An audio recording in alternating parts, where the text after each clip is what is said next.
श्री शिवाय नमस्तभ्यम हर हर महादेव। दोस्तों, क्या आपको पता है कि मृत्यु के बाद 13 दिनों तक क्यों अपने ही घर में रहती है आत्मा।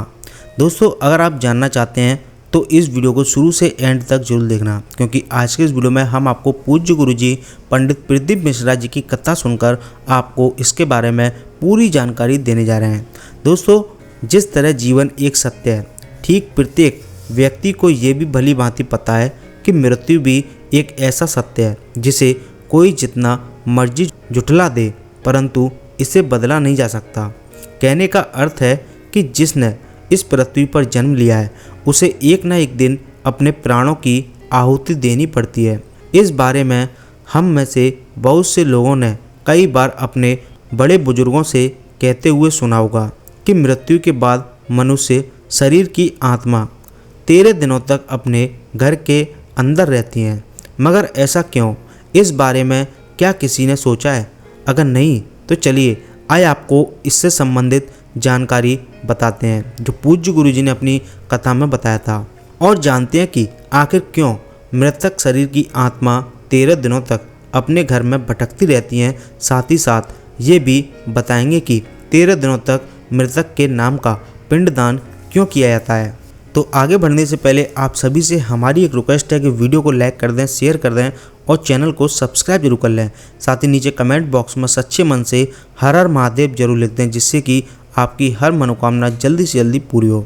दोस्तों, बता दें कि गरुड़ पुराण में इस बारे में विस्तार से बताया गया है। गरुड़ पुराण में बताया गया है कि जब किसी व्यक्ति की मृत्यु होती है तो यमराज के यमदूत उसे अपने साथ यमलोक ले जाते हैं।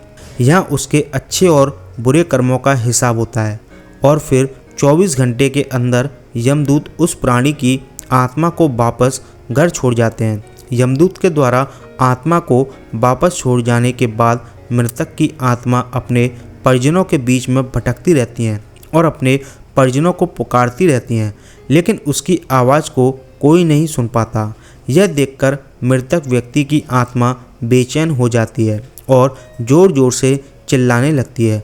इसके बाद आत्मा अपने शरीर के अंदर प्रवेश करने की कोशिश करती है, लेकिन यमदूत के पास बंदिश होने के कारण वह मृतक शरीर में प्रवेश नहीं कर पाती।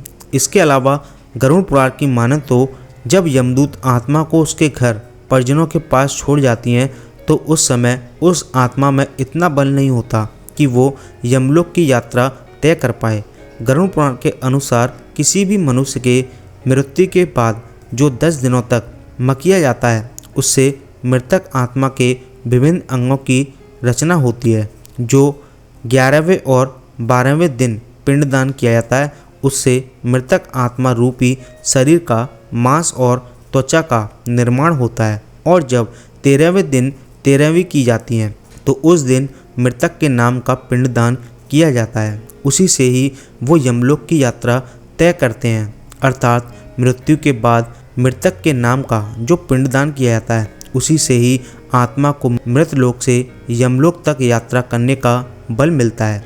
इसलिए ही गरुड़ पुराण में बताया गया है कि जब किसी मनुष्य की मृत्यु हो जाती है तो उसकी आत्मा 13 दिनों तक अपने परिजनों के पास घर में भटकती रहती है और उसके बाद आत्मा मृत लोक से यमलोक की ओर निकल पड़ती है, जिसे पूरा करने के लिए उसे 12 महीने यानी कि 1 साल का वक्त लगता है। इतना ही नहीं, मान्यता के अनुसार 13 दिनों तक मृतक के नाम का किया गया पिंडदान उसके 1 वर्ष के भोजन के समान होता है। इसके अलावा बता दें, अक्सर लोगों के मन में ये सवाल भी जरूर आता है कि अगर किसी मृत व्यक्ति के नाम का पिंडदान नहीं किया गया तो क्या होता है। तो दोस्तों, आपको बता दें कि इसका भी वर्णन गरुड़ पुराण में किया गया है। जी हाँ, जिस मृत व्यक्ति का पिंडदान नहीं किया जाता, यमदूत उसे 13वें दिन जबरदस्ती घसीटते हुए यमलोक की ओर ले जाते हैं और मृतक व्यक्ति की आत्मा को इस दौरान काफ़ी कष्ट उठाना पड़ता है। इसलिए हिंदू धर्म में मनुष्य की मृत्यु के बाद 13 दिनों तक पिंडदान करना आवश्यक माना जाता है। इसके अलावा आपको बता दें कि 13वें दिन परिजनों के द्वारा मृत व्यक्ति के नाम का जो भोज करवाया जाता है, अगर वह कर्ज लेकर किया जाए तो मृत व्यक्ति की आत्मा को शांति नहीं मिलती। इतना ही नहीं, गरुड़ पुराण में यह भी बताया गया है कि जो व्यक्ति जीवित रहते हुए अच्छे कर्म करता है, मृत्यु के बाद उसकी आत्मा को यात्रा के दौरान यमदूत कोई कष्ट नहीं देते, और जो व्यक्ति बुरे कर्म करते हैं उसकी आत्मा को यमदूत यात्रा के दौरान कई यातनाएं देता है और आत्मा को कई कष्ट भोगने पड़ते हैं। तो दोस्तों, ये था आज का हमारा वीडियो। अगर आपको पूज्य गुरु जी के द्वारा बताई गई ये जानकारी अच्छी लगी हो तो इसे ज़्यादा से ज़्यादा शेयर कर दें, वीडियो को लाइक कर दें और चैनल को सब्सक्राइब कर लें। साथ ही नीचे कमेंट बॉक्स में हर हर महादेव जरूर लिख दें, जिससे कि आपकी हर मनोकामना जल्दी से जल्दी पूरी हो जाए।